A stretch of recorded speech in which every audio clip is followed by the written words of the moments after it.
क्या आप जानते हैं कि एड्स एक ऐसी बीमारी है जिसने पूरी दुनिया को झकझोर कर रख दिया था?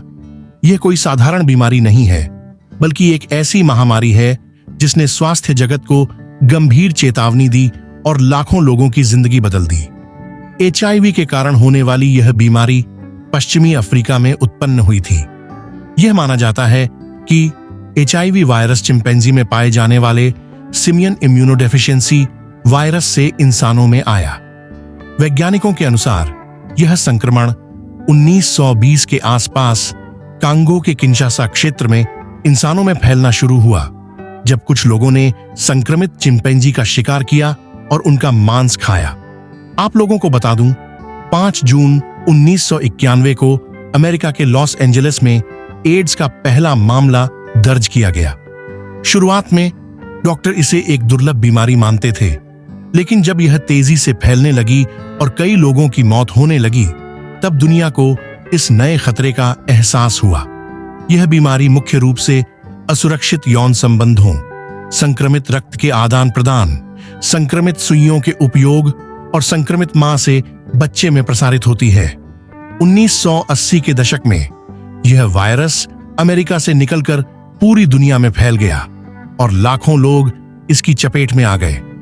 HIV एड्स वायरस के संक्रमण के कारण होता है, जो शरीर की प्रतिरक्षा प्रणाली को कमजोर कर देता है। इसके कारण व्यक्ति साधारण बीमारियों से भी लड़ने में असमर्थ हो जाता है। यह वायरस धीरे धीरे शरीर में फैलता है और जीवन के लिए खतरा बन जाता है। इसके इलाज के लिए आज भी कोई पक्का इलाज नहीं है। हालांकि 1987 में एंटी रेट्रोवायरल थेरेपी ART की शुरुआत के बाद से मरीजों का जीवन काल बढ़ाया जा सकता है। इस महामारी ने दुनिया को यह सिखाया कि स्वास्थ्य, जागरूकता और सुरक्षित आदतें कितनी महत्वपूर्ण हैं। असुरक्षित यौन संबंधों से बचाव, स्वच्छता का ध्यान रखना और संक्रमित रक्त से बचाव करना इस बीमारी को रोकने के सबसे प्रभावी उपाय हैं। आप लोगों को बता दूं, WHO और UNAIDS जैसे वैश्विक संगठनों ने इस बीमारी के प्रसार को रोकने के लिए कई अभियान चलाए हैं। भारत भी इस बीमारी से अछूता नहीं रहा। 1986 में भारत में पहला मामला सामने आया, जिसके बाद सरकार और विभिन्न गैर सरकारी संगठनों ने इसके खिलाफ व्यापक अभियान चलाए।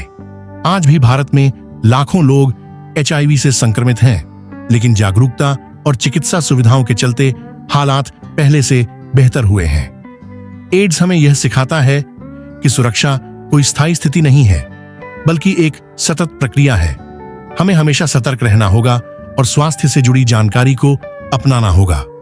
यह बीमारी हमें यह भी याद दिलाती है कि समाज में जागरूकता और एकजुटता कितनी जरूरी है। अगर आपको यह वीडियो जानकारी पूर्ण लगा हो तो कृपया हमारे चैनल को लाइक और सब्सक्राइब करें। वीडियो के अंत तक बने रहने के लिए आपका धन्यवाद। नीचे कमेंट बॉक्स में अपने विचार साझा करें और बताएं कि आप इस विषय से क्या सीखते हैं।